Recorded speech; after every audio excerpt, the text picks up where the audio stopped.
అమరావతి వస్తున్నారని తెలుస్తోంది. ఇక తెలంగాణ ముఖ్యమంత్రి రేవంత్ రెడ్డి ద్వారా చంద్రబాబుతో కాంగ్రెస్ హైకమాండ్ మంతనాలు సాగిస్తున్నారనే వార్తలు వస్తున్నాయి. బెంగాల్ ముఖ్యమంత్రి మమతా బెనర్జీ కూడా చంద్రబాబుతో టచ్ లోకి వచ్చారంటున్నారు. ఇక చంద్రబాబుతో పాటు బీజేడీ అధినేత నవీన్ పట్నాయక్ ను కలవనున్నారు ఇండియా కూటమి నేతలు.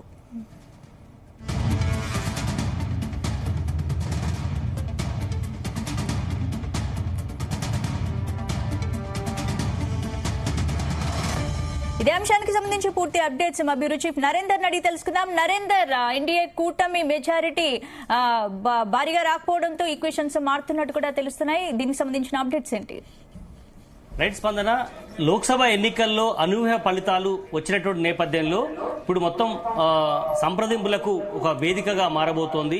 ప్రస్తుతం వాస్తవానికి ప్రజెంట్ ఉన్నటువంటి ఎన్డీఏ 400 సీట్ల వరకు వస్తుందని కూడా ఆశ పెట్టుకుంది. ప్రచారంలో కూడా మోడీ కానీ అమిత్ షా కానీ చెప్పుకుంటూ వచ్చారు. కానీ ప్రజెంట్ సగం వరకు తగ్గినటువంటి పరిస్థితి నేపథ్యంలో కేవలం బోటాబేటీ మెజార్టీ మాత్రమే ఎన్డీఏకి వచ్చిన నేపథ్యంలో ప్రస్తుతం ఉన్నటువంటి పరిస్థితిలో ఆ పార్టీ కూడా సందిగ్ధంలో పడింది. అదే సమయంలో ఐఎన్డీఏ కూటమి ఇప్పుడు వాస్తవానికి గతంలో ఉన్నటువంటి యూపీఏ అధ్యక్షురాలు సోనియా గాంధీ కావచ్చు, మన్మోహన్ సింగ్ టైంలో కూడా మిత్రపక్షంతో కలిపి ఆనాడు ప్రభుత్వం ఏలినటువంటి సందర్భాన్ని మనం చూసాం 10 ఏళ్ల పాటు. దాని తర్వాత మళ్ళీ 10 ఏళ్ల పాటు అధికారాన్ని దూరమైంది కాంగ్రెస్ పార్టీ. బట్ ఈసారి ఎట్లాగైనా ఐఎన్డీఏ కూటమి రాష్ట్రంలో దేశంలో అది అధికారంలోకి రావాలి అన్నటువంటి ఏకైక లక్ష్యంతో ఇప్పటికే సంప్రదింపులు జరుపుతున్నట్టుగా తెలుస్తోంది. ప్రజెంట్ ఐఎన్డీఏ కూటమికి 230తో పాటు దాదాపు 32 సీట్లకు తక్కువగా ఉంది. అంటే దాదాపు మ్యాజిక్ ఫిగర్ కు 272 స్థానాలు మొత్తంగా అయితే దాంట్లో ప్రజెంట్ 32 స్థానాలు తక్కువ ఉన్నటువంటి పరిస్థితి ఐఎన్డీఏ కూటమికి ఉంది. వాస్తవానికి ఎన్డీఏ కూటమికి 295 సీట్ల దాకా ఉంది. ప్రజెంట్ ఉన్న సిచ్యువేషన్ లో వాళ్ళకి ఏ ఇబ్బంది లేకపోయినప్పటికీ కూడా ఈ కూటమిలో ఉన్న వాళ్ళని ప్రజెంట్ ఉన్నటువంటి ఐఎన్డీఏ కూటమిలోకి రప్పించుకునేటువంటి ప్రయత్నాలు అయితే జరుగుతున్నాయి. దీంట్లో ప్రధానమైన ఇంట్రెస్టింగ్ విషయం ఏంటంటే మనకు తెలుగు రాష్ట్రాలకు సంబంధించినటువంటి ఇష్యూ.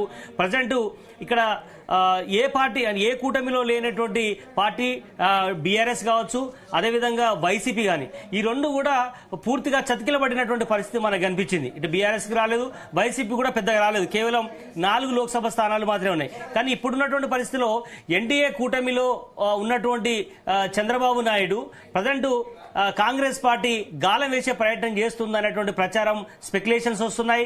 ఇప్పటికే రాష్ట్ర వ్యవహారాల ఇన్ఛార్జిగా ఉన్నటువంటి కేసీ వేణుగోపాల్ చౌటుప్పల్ పిఎస్ కు ప్రశాంత్ తీసుకెళ్తున్నట్లు పోలీసులు తెలిపారు. గోయులో హాస్టల్లో మెస్ల మూసివేతకు సంబంధించి తప్పుడు వీడియోలు పోస్ట్ చేసినందుకు అరెస్టు చేసినట్లు పోలీసులు తెలిపారు. వేణుగోపాల్ ని దూతగా పంపిస్తున్నారనేటువంటి సమాచారం మనకు అందుతోంది. దీనికన్నా ప్రధాన కారణం ఏంటంటే ఏపీలో పాలిటిక్స్ ఒక్కసారిగా రంజు మీదకి వచ్చాయి. ప్రధానంగా ఇక్కడ ఊహించని స్థాయిలో తెలుగుదేశం పార్టీకి ఇటు అసెంబ్లీ ఫలితాల్లో కూడా వచ్చాయి, అదే సమయంలో లోక్సభ ఫలితాల్లో కూడా మంచి పర్ఫార్మెన్స్ ఇచ్చింది. అక్కడ అవుట్ ఆఫ్ 25లో 16 సీట్లు టీడీపీకి ప్రజెంట్ లీడ్ కనిపిస్తోంది. అదేవిధంగా ఆ కూటమికి సంబంధించినటువంటి జనసేనకు 2 స్థానాలు ఉన్నాయి, బీజేపీకి 3 లోక్సభ స్థానాలు వచ్చే అవకాశం కనిపిస్తోంది. కనుక మొత్తం 25 స్థానాల్లో వైసీపీకి 4 పోను 21 స్థానాలు ప్రజెంట్ టీడీపీ కూటమికి వచ్చే అవకాశం ఉన్న నేపథ్యంలో ఖచ్చితంగా అది ఇండియా కూటమి కనుక ప్లస్ అవుతే ఖచ్చితంగా ఉపయోగపడుతుంది అన్నటువంటి ఉద్దేశాన్ని ఐఎన్డీఏ కూటమిలో ఉన్నటువంటి కీలకమైనటువంటి నేతలు, ఇప్పటికే ఏఐసీసీ అధ్యక్షుడు మల్లికార్జున ఖర్గేతో పాటు పలువురు సీనియర్ నేతలు చంద్రబాబుతో టచ్ లోకి వచ్చారని కూడా మనకు సమాచారం అందుతుంది. అది అందులో భాగంగానే నవీన్ పట్నాయక్ కావచ్చు, మమతా బెనర్జీ కావచ్చు, వీళ్ళందరూ కూడా ఇప్పటికే చంద్రబాబుతో కూడా రాయబారం చేస్తున్నట్టుగా కూడా మనకు సమాచారం అందుతుంది. ఎందుకంటే గతంలో వీళ్ళందరూ కూడా కలిసినటువంటి సందర్భాన్ని మనం చూడాలి. నేషనల్ ఫ్రంట్ లో ఉన్నప్పుడు కానీ అంతకంటే ముందు కూడా నేషన్లో ఒక చక్రం తిప్పినటువంటి వ్యక్తి చంద్రబాబు నాయుడు. కనుక ఇప్పుడు అదే చంద్రబాబుని ఖచ్చితంగా ఆయనకు సరి అయినటువంటి ప్రాధాన్యత ఇస్తాము, మీరు ఇండియా కూటమికి రమ్మని చెప్పినట్టుగా మనకు సమాచారం అందుతుంది.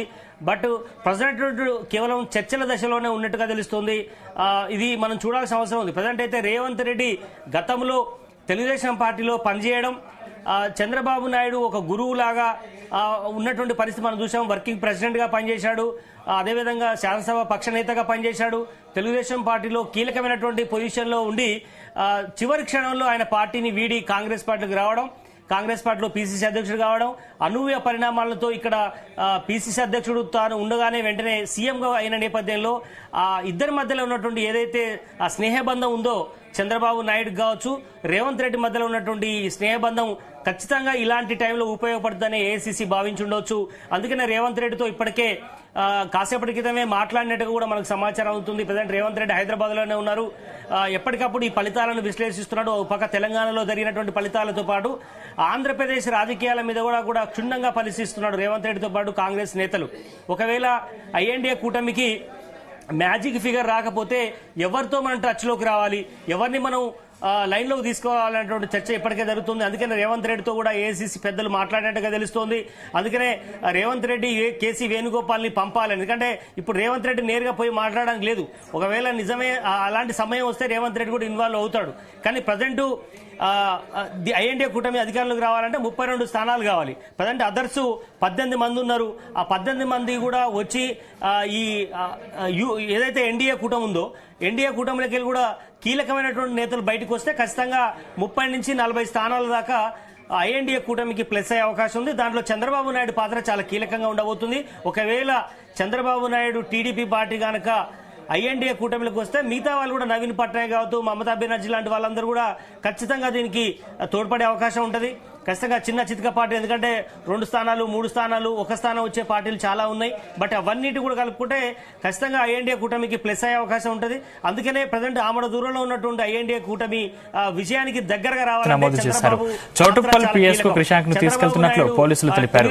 ఓయూలో హాస్టల్లో మెస్ల మూసివేతకు సంబంధించి తప్పుడు వీడియోలు పోస్టు చేసినందుకు అరెస్టు చేసినట్లు పోలీసులు తెలిపారు. ఇప్పుడు పెద్ద ప్రశ్న, ఎందుకంటే ఎలక్షన్ టైంలో మోడీ, అమిత్ షా, బడా నేతలందరూ కూడా ఆంధ్రాకు వచ్చారు, తెలంగాణకు వచ్చారు. ఇద్దరి కూటమిని కూడా ఇప్పుడు ప్రజెంట్ ఆంధ్రప్రదేశ్ లో సక్సెస్ఫుల్ గా చూశారు. ప్రజలు కూడా నమ్మి 2 కూటమిలకు కూడా ఇద్దరి ఓట్ షేరింగ్ కూడా బాగా పనిచేసింది. ఇట్లాంటి పరిస్థితిలో మోడీని కాదని ఐఎన్డీఏ కూటమి వైపు వెళ్తారా లేదా అనేది ఇప్పుడు చూడాల్సిన అవసరం ఉంది. బట్ కేసీ వేణుగోపాల్ వస్తారనేటువంటి సమాచారం అయితే ఉంది. వచ్చి మాట్లాడితే దానికి ఆయన సానుకూలంగా ఉంటారా, ఇవన్నీ కొన్ని మనం చూడాల్సిన అవసరం ఉంది. ఏదైనా కూడా రేవంత్ రెడ్డి ఇదంతా కలిసి దగ్గరుండి ఏఐసీసీ నేతలతో మాట్లాడడంలో భాగంగానే కేసీ వేణుగోపాల్ చంద్రబాబుతో వస్తున్నారనే సమాచారం వస్తుంది. చూడాలి, దీని మీద మరింత సమాచారం మనకు ఈవినింగ్ వరకు కొంత అప్డేట్ తెలిసే అవకాశం ఉంది. స్పందన అంటే నరేందర్, ఇక్కడ చూసినట్లయితే అసలు ఈ ఫలితాలను అయితే ఎవరు ఊహించలేదు ఇప్పటి వరకు. రామమందిర నిర్మాణం తమకు ఓట్లు కురిపిస్తుందని బీజేపీ భారీగా ఆశలు పెట్టుకుంది. మరి అక్కడ కూడా అంత బీజేపీ లీడ్ లో లేదు. మరి ఈ పరిస్థితులు చూస్తుంటే ఏంటి అంటే బీజేపీ మళ్ళీ సెంట్రల్ లో ఆధిక్యంలోకి వచ్చే అవకాశాలు ఎంతవరకు ఉన్నాయి, మరి మిగతా పార్టీల నుంచి ఎంతవరకు సపోర్ట్ ఉంటుంది బీజేపీకి? ఎందుకంటే ఇక్కడ సింగిల్ లార్జెస్ట్ పార్టీగా బీజేపీ ప్రజెంట్ కేంద్రంలో ఉంది. ప్రజెంట్ ఇండివిజువల్ గానే 241 స్థానాలు బీజేపీకి సొంతంగా గెలుచుకుంది. దాదాపు 90 స్థానాలకు పైగా కాంగ్రెస్ పార్టీ సొంతంగా గెలుచుకుంది. కానీ ఫైనల్ గా రాష్ట్రపతి ఎవరిని పిలుస్తారు అంటే అత్యధిక స్థానాలు గెలిచినటువంటి పార్టీని పిలిచే అవకాశం ఉంటుంది. కానీ ఇక్కడ ఉమ్మడిగా ఐఎన్డీఏ కూటమి ఇండియా కూటమిగా ఏర్పడ్డ నేపథ్యంలో ఆ కూటమిని రమ్మని చెప్పే అవకాశం ఉంటుంది. వాళ్ళ బల నిరూపణను చూపించుకోని పరిస్థితుల్లో మాత్రమే ఐఎన్డీఏ కూటమికి అవకాశం ఉంటుంది. అప్పుడు మాత్రమే ఈ చంద్రబాబుతో కావచ్చు, మిగతా ముఖ్య నేతల సంప్రదింపులు కావచ్చు, ఇవన్నీ ఖచ్చితంగా జరిగే అవకాశం ఉంటుంది. చూడాలి. ప్రజెంట్ ఉన్నది బీజేపీ ప్రస్తుతం ఉన్నటువంటి లెక్కల ప్రకారం ఇప్పుడు అదనంగా 30 స్థానాల పైగానైతే ఉన్నది, ఎన్డీఏ కూటమికి అయితే ఉన్నది. కానీ చూడాల్సిన అవసరం ఉంది. ప్రజెంట్ ఐఎన్డీఏ కూటమి కొంత మెజార్టీ తక్కువ నేపథ్యంలో ఏ రకంగా దీన్ని సమకూర్చుకుంటుందని కూడా చూడాల్సిన అవసరం ఉంది. ఫైనల్ గా మీరు అన్నట్టుగా రామజన్మభూమి కావచ్చు, అయోధ్య, ఇట్లా చాలా అంశాల మీద బీజేపీ ఖచ్చితంగా ఓట్ల వర్షం కురిపిస్తుంది. నార్త్ లో ఎక్కువ హోప్స్ పెట్టుకుంది. ఉత్తరప్రదేశ్ కావచ్చు, బీహార్ కావచ్చు, అలాగే చాలా రాష్ట్రాల్లో ఊహించిన దానికంటే ఎక్కువ సీట్లు వస్తాయి, కనీసం లాస్ట్ టైం వచ్చినటువంటి సీట్లు వస్తాయని ఆశపడింది. కానీ అక్కడ భారీగా గండివాడడం, సౌత్ లో ప్రధానంగా కర్ణాటకలో కావచ్చు, ఆంధ్రప్రదేశ్లో, తెలంగాణలో బీజేపీకి ఊహించిన దానికంటే ఎక్కువ సీట్లు వచ్చాయి. బట్ దీనికంటే అక్కడ బాగా తగ్గిన నేపథ్యంలోనే ఇప్పుడు అనూహ్యంగా దాదాపు 150 నుంచి 180 స్థానాలు తగ్గినటువంటి పరిస్థితి మనకు కనిపిస్తోంది. కానీ ఏదైనప్పుడు కూడా ఊహించినట్టుగా నార్త్ లో కొంత ఇంపాక్ట్ పడిన నేపథ్యంలో సౌత్ మీదనే ఆధారపడాల్సిన పరిస్థితి ఏర్పడింది. చూడాలి ఇప్పుడు చంద్రబాబు నాయుడు లాంటి కీలక నేత ఉపయోగం అనేది ఇప్పుడు అటు ఎన్డీఏ కూటమికి ఉపయోగమే, అదే సమయంలో ఐఎన్డీఏ కూటమికి వస్తే ఖచ్చితంగా వాళ్ళు అత్తుకొని తీసుకోవాల్సిన పరిస్థితి ఏర్పడింది. చూడాలి ఎలాంటి పరిణామాలు జరుగుతాయి. పూర్తి రిజల్ట్ వస్తే గానీ మనకు మరింత సమాచారం తెలిసే అవకాశం లేదు స్పందన. అంటే నరేందర్, ఇప్పుడు ఎగ్జిట్ పోల్స్ అంచనాలను తారుమారు చేస్తూ 200 పైగా సీట్లలో ఇండియా కూటమి ఆధిక్యం కొనసాగిస్తుంది. మరి ఇండియా కూటమి అధికారానికి అవసరమైన 272 సీట్ల మ్యాజిక్ ఫిగర్ ను దాటినా కూడా బీజేపీ మాత్రం ఒంటరిగా మెజార్టీ నమోదు చేశారు. చౌటుప్పల్ పిఎస్ కు క్రిషాంక్ ను తీసుకెళ్తున్నట్లు పోలీసులు తెలిపారు. ఓయూలో హాస్టల్లో మెస్ల మూసివేతకు సంబంధించి తప్పుడు వీడియోలు పోస్టు చేసినందుకు అరెస్టు చేసినట్లు పోలీసులు తెలిపారు. సీట్లుండగా ప్రస్తుతం 41 సీట్లలో ఇండియా కూటమి ఆధిక్యంలో ఉంది. ఏంటి అంటే నమోదు చేశారు. చౌటుప్పల్ పిఎస్ కు క్రిషాంక్ ను తీసుకెళ్తున్నట్లు పోలీసులు తెలిపారు. ఓయూలో హాస్టల్లో మెస్ల మూసివేతకు సంబంధించి తప్పుడు వీడియోలు పోస్టు చేసినందుకు అరెస్టు చేసినట్లు పోలీసులు తెలిపారు. ప్రజెంట్ బీజేపీ 241 స్థానాలు గెలుచుకున్నప్పటికీ కూడా, అంటే ఆధిక్యంలో ఉన్నప్పటికీ కూడా మ్యాజిక్ ఫిగర్ కు దగ్గరగా ఉంది. అయితే ఎన్డీఏ కూటమి కానీ ప్రజెంట్ ఉన్న ఎన్డీఏ కూటమి కానీ స్పష్టమైనటువంటి, అంటే ఎన్డీఏ కూటమికి స్పష్టమైనటువంటి ఆధిక్యత కనిపించినా ఎవరు ఎప్పుడు ఆ కూటమి నుంచి జారుకుంటారా అనేటువంటి భయం మాత్రం మనకు కనిపిస్తోంది. ప్రజెంట్ ఉన్నటువంటి లెక్కల ప్రకారం ఐఎన్డీఏ కూటమికి 30 స్థానాల దాకా కావాలి కాబట్టి వాళ్ళు చంద్రబాబు నాయుడు లాంటి కీలకమైనటువంటి పార్టీలు బయటకు వస్తే ఖచ్చితంగా ఐఎన్డీఏ కూటమి కూడా అధికారంలోకి వచ్చే అవకాశం కూడా లేకపోలేదు. చూడాల్సిన అవసరం ఉంది. మనకు సాయంత్రం వరకు కొంత అప్డేట్ వచ్చే అవకాశం ఉంది. ఎందుకంటే చాలా ప్రాంతీయ పార్టీల హవా అయితే కొంత కనిపించింది. ప్రధానంగా ఉత్తరప్రదేశ్లో కావచ్చు, అదేవిధంగా బీహార్ కావచ్చు, చాలా రాష్ట్రాల్లో ప్రాంతీయ పార్టీల హవా కొనసాగింది. మనం తెలుగుదేశం పార్టీ అది కూడా నేషనల్ పార్టీ అని చెప్పుకున్నా, అది కూడా లోకల్ పార్టీ కానీ ప్రాంతీయ పార్టీ కానీ మనం చూడాల్సిన అవసరం ఉంది. అక్కడ 16 స్థానాలు గెలుచుకుంది అంటే ఆ పార్టీకి సంబంధించినటువంటి పాత్ర చాలా కీలకంగా ఉండే అవకాశం ఉంది. భవిష్యత్తు దీనికి సంబంధించినటువంటిది మనకు ఈ పూర్తి రిజల్ట్ ఇంకా కూడా లీడ్లో ఉన్న నేపథ్యంలో పూర్తి రిజల్ట్ వస్తే గానీ ఎట్లాంటి పరిణామాలు చోటు చేసుకుంటాయనేది మనం చూడాల్సిన అవసరం ఉంది. స్పందన. Right, thank you.